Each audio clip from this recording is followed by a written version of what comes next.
S'agissant donc de ce sujet sur la dissolution, mon collègue du Sénat et moi-même, nous lui avons rappelé la ratio legis de l'article 148.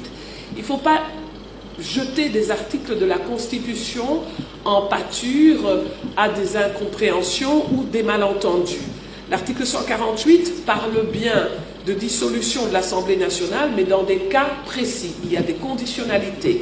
Il faut qu'il y ait une crise persistante entre le gouvernement et la Chambre basse du Parlement, ce qui pour l'heure n'est pas le cas, puisque les programmes du gouvernement et le budget ont été votés au-delà de notre propre majorité parlementaire. Donc, sérénité en ce qui concerne le dialogue entre institutions. Par ailleurs, selon le prescrit de cet article, le président de la République est invité, dans le cas de cette crise, à consulter le Premier ministre, le président de l'Assemblée nationale et le président du Sénat.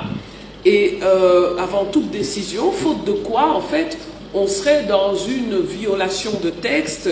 Et la violation de texte est régie, en fait, par l'article 165 de la Constitution, qui dit que toute personne qui méconnaît notre loi fondamentale peut être exposée au cas de haute trahison pour violation intentionnelle de la Constitution. Je ne cite que les articles, je ne prends pas position, mais il me semble important de rappeler à tous que n'est pas juriste qui veut, et donc nous devons être très prudents par rapport à nos opinions publiques, par rapport à nos citoyens du monde rural, quand nous, à Kinshasa, nous traitons ou nous évoquons des textes constitutionnels. Et l'essentiel pour moi aujourd'hui, de ce que me disent les Congolais, de ce que vous nous dites au travers des médias et de la presse que vous nous rapportez, ce que disent les Congolais, c'est qu'ils ont mal par rapport à Béni, par rapport à la situation, au danger de balkanisation du Congo, par rapport à l'incertitude,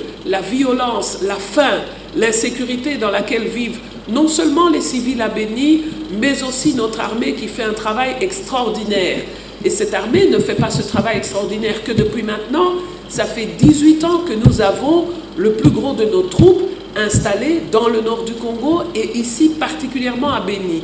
Quand on a 21 000 militaires à Béni qui vivent dans des conditions difficiles, quand leurs épouses viennent nous voir pour parler de la difficulté de la paix, de la difficulté en attribution ou allocation de vivres, on se sent vraiment très petit par rapport à des discussions un peu d'intellectuels sur la dissolution, la constitution, etc.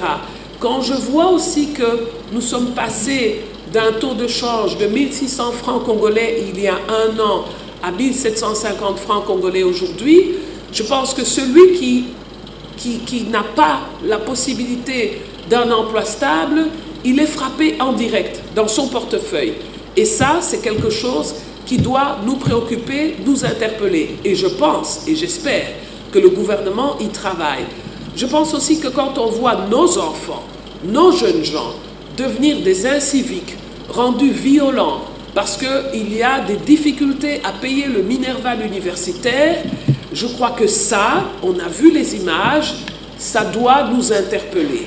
Ça doit nous troubler, ça doit nous empêcher de dormir. À Kinshasa, ou là où nous sommes, portant le nom de citoyens congolais. Et donc moi, je pense que ça, c'est plus important que des discussions un peu entre spécialistes sur la dissolution, la destitution, etc.